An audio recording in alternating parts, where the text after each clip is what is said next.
There is a pattern in financial history where a revolutionary tool created to eliminate risk becomes the very source of catastrophic collapse. In the 1620s, it was tulip futures in Holland. In the 1720s, it was joint stock companies in Britain and France. In the 1920s, it was investment trusts and margin debt in America. Each time, financial innovation created a leverage bubble that regulators didn't understand until it was too late.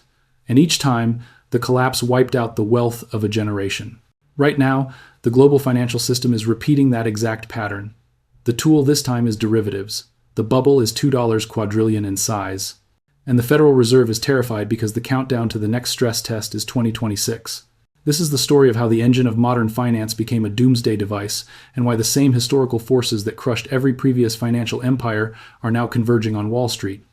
The Chicago Board of Trade in the 1970s was the epicenter of a quiet revolution. The problem it solved was ancient and simple. How does a farmer planting a crop in spring protect himself from financial ruin if prices collapse by harvest? The answer was the futures contract, the foundational derivative. This was a binding agreement to buy or sell a specific amount of a commodity at a predetermined price on a future date. For the first time, producers and consumers could lock in prices, transforming unpredictable risk into a manageable cost. This was financial engineering serving a vital, real-world economic purpose. It created stability, encouraged investment, and smoothed out the violent price swings that had plagued agriculture for centuries. For the first time, a farmer could sleep at night, knowing his family's fate was no longer at the mercy of the rain and the market. The system worked exactly as intended. It was a defensive tool, a shield against the volatility of nature and the market. But this is the precise moment in the historical pattern where innovation begins its dangerous mutation. The very success of this risk management tool made Wall Street bankers ask a fateful question. If this mechanism can neutralize the risk of a wheat harvest, what else can it do? The answer was anything. The underlying asset became irrelevant. The contractual mechanism was everything. By the 1980s, the same structure used to bet on wheat was being applied to bet on the future direction of interest rates, foreign currency exchange rates, and stock market indices. A tool for managing physical production was being repurposed for purely financial speculation. The first over-the-counter OTC interest rate swap was executed in 1981 between IBM and the World Bank. It was a private, custom-made contract, invisible to regulators and the public, a secret handshake deal that existed outside of any exchange. This was the critical pivot. The market was no longer about hedging real assets. It was about manufacturing and trading risk itself. The genie was out of the bottle. The notional value of these contracts began to swell, moving from billions to trillions, as every major corporation, bank, and investor sought to either hedge against or profit from every conceivable economic variable. The foundation was laid for a monster. This shift from hedging to speculation unleashed the true engine of the derivatives market: leverage. A speculator could now control a massive notional value of an asset with only a tiny fraction of its worth as collateral. Where a farmer was required to deliver 10,000 bushels of wheat, a banker could place $1 billion bet on the euro with a margin payment of just a few million. This hyper-leverage amplified profits, but it geometrically amplified risk.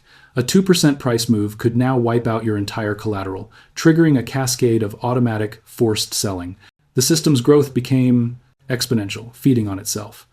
By the 1990s, new, increasingly complex derivatives were being engineered: collateralized debt obligations, CDOs, credit default swaps, CDSs. These were no longer simple bets on price direction. They were bets on the probability of other bets failing. The market became a hall of mirrors, where risk was sliced, diced, and sold so many times that its original source became completely obscured. No single entity, not the CEO of Goldman Sachs, not the chair of the Fed, could possibly see or understand the entire web of interconnections they were now a part of. They were flying blind. The $2 quadrillion figure represents the gross notional value of all these outstanding contracts, the total face value of every bet placed. It is not money that exists, but money that is promised. It is a number so large it has no physical analogy. It is a theoretical liability woven directly into the core of global finance. This is the historical pattern. Repeating, a simple, useful tool was leveraged into an unmanageable, opaque system where risk is not eliminated but concentrated and hidden. But a large, complex casino can still be stable, so long as everyone can pay their debts. The fatal flaw in this $2 quadrillion system isn't its size, it's a simple, age-old weakness that has already broken the global economy not once, but twice. The first catastrophic warning arrived in 1998. Long-term capital management was not a bank, it was a hedge fund, but its collapse nearly vaporized the global financial system. Its partners were Nobel Prize-winning economists who had designed what they believed was a fail-proof system for profiting from derivatives. Their strategy, known as convergence trading, used massive leverage to place intricate bets on interest rate derivatives and other complex instruments. At its peak, LTCM controlled over $1 trillion in notional derivative positions with only $4 billion in capital A, leverage ratio of 250 to 1. They had become a critical node in the web, a counterparty to virtually every major bank on Wall Street. They were the central junction in the financial system's plumbing. If they clogged, the entire system would back up and burst. Then, in August 1998, the unexpected happened. Russia defaulted on its debt.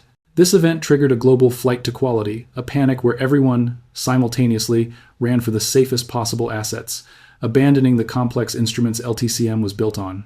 The fund's concentrated, highly leveraged bets began to implode simultaneously. The losses were so vast and rapid that the New York Fed was forced to orchestrate a $3.6 billion bailout by a consortium of 14 banks. The reason for the panic was the terrifying reality of counterparty risk. If LTCM failed, it would default on its thousands of derivative contracts. The banks on the other side of those bets would face instant, catastrophic losses, forcing them to potentially default on their own obligations to other institutions. The Fed intervened not to save a hedge fund, but to catch the first domino in a chain that was already tipping a chain long enough to topple every major bank on the planet. The lesson was stark and clear. A single, highly leveraged entity embedded in the derivatives web could trigger a systemic crisis. The market had been given a live demonstration of its own fragility. Regulators had a perfect case study, and it was a lesson that was immediately and completely forgotten. If LTCM was the warning, the 2026 financial crisis was the blueprint. The weapon this time was a specific derivative, the credit default swap, CDS. Conceptually simple, it was an insurance policy on a financial asset. Like a bundle of mortgages, the buyer of the CDS paid a premium, and the seller promised to cover the losses if those mortgages defaulted. But there was a fatal flaw. Unlike real insurance, which requires the buyer to have an insurable interest, anyone could buy a CDS on a mortgage-backed security they didn't own. It became a pure side bet. It was like taking out a life insurance policy on a complete stranger. You had no connection to them. You were just betting on their death. And the more people who did this, the more incentive there was for the system to fail. The major seller of these CDS contracts was the insurance giant AIG. They collected billions in premiums, betting that a nationwide housing collapse was a statistical impossibility. By 2007, AIG's financial products division had sold nearly $500 billion in notional CDS protection. They had become the central counterparty for the entire global bet against the U.S. housing market.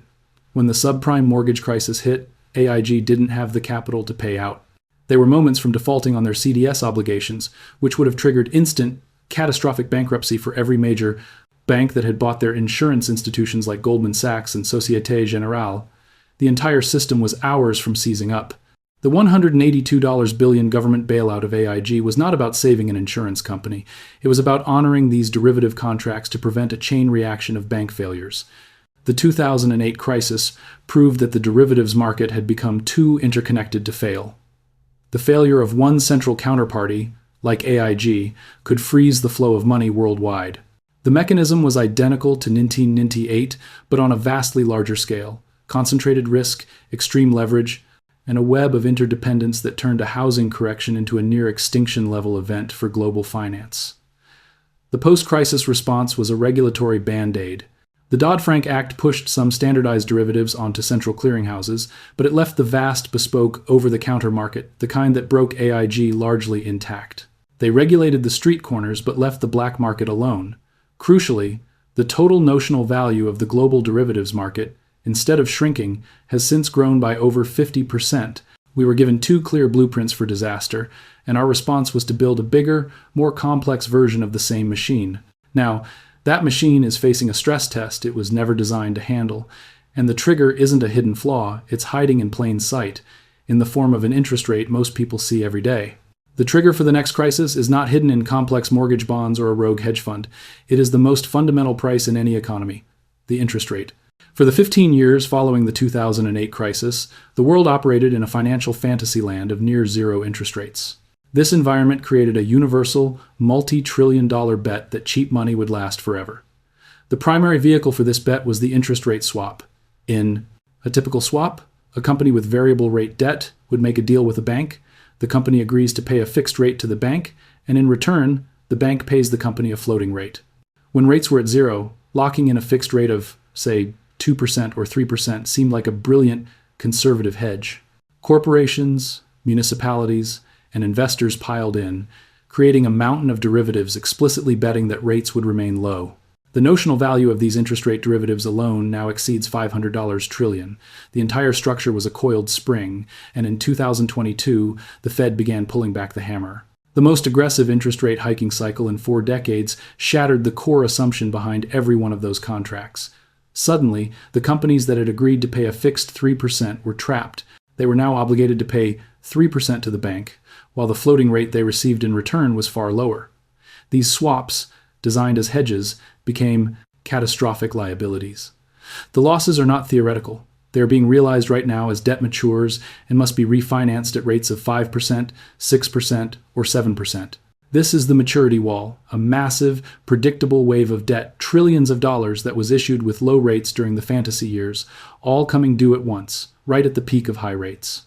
The peak of this refinancing wave, according to data from S&P Global and the International Monetary Fund, hits in 2026.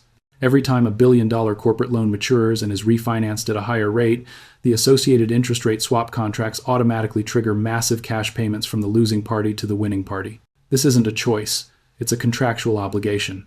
As loans refinance, these swaps act like financial tripwires, forcing billions in cash to be vacuumed out of the real economy and into the trading desks of Wall Street. The losing parties are the real economy. Think of a mid-sized manufacturing company that took out a swap to be safe.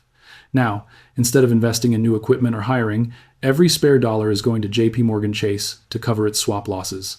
Think of a city that can no longer afford to fix its roads because its derivative-linked debt payments have exploded. The winning parties are the giant Wall Street banks that sold them the swaps. This creates a direct, high-pressure conduit for transferring financial stress from Main Street directly into the heart of the too-big-to-fail banking system. This is the inescapable trap the Federal Reserve now finds itself in. The $500 trillion interest rate derivatives market has become a financial doomsday machine, and the Fed is holding the trigger. They have only 2 choices, and both lead to disaster. Option 1, they keep interest rates high to continue fighting inflation. This guarantees the 2025 maturity wall will detonate, forcing massive, simultaneous losses through the swap market. The cash demands on corporations will be so immense that it will trigger a wave of defaults and bankruptcies. Not from a lack of profitability, but from a liquidity crisis caused by derivative payouts. Profitable companies will be bled dry, not by a failing business model, but by a financial parasite they attached during the era of cheap money. This will immediately threaten the solvency of the banks on the other side of those trades, as their winning positions become worthless when their corporate counterparties fail. Option 2, the Fed panics and slashes interest rates back to zero in an attempt to relieve the pressure. While this would temporarily ease the pain in the derivatives market, it would be a unilateral surrender in the war on inflation. It would signal to the world that the Fed is no longer in control, that its primary mandate is to bail out Wall Street's derivative bets. The resulting collapse in confidence would trigger a stampede out of U.S. government debt, causing interest rates to spiral upwards uncontrollably and vaporizing the savings and purchasing power of every American. This is the too-big-to-bail paradox. In 2026, the problem was subprime mortgages, a multi-trillion-dollar market that was just large enough for the government to backstop. The 2026 crisis involves a derivatives market an order of magnitude larger. There are not enough dollars in the U.S. Treasury, the Fed, and the entire global financial system to backstop $500 trillion in interest rate swaps alone. The Fed is no longer the savior. It has become a hostage, chained to the engine of the doomsday machine it helped to build. The 2026 catalyst is not a prediction. It is the scheduled result of a decade of monetary policy colliding with the unregulated growth of a financial weapon of mass destruction. The tool has been created, the warnings have been ignored, and the trigger is now locked in for 2026. All that remains is the final, inevitable phase of the historical pattern, the collapse. And this time, the scale is so vast that the very concept of a bailout is a fantasy.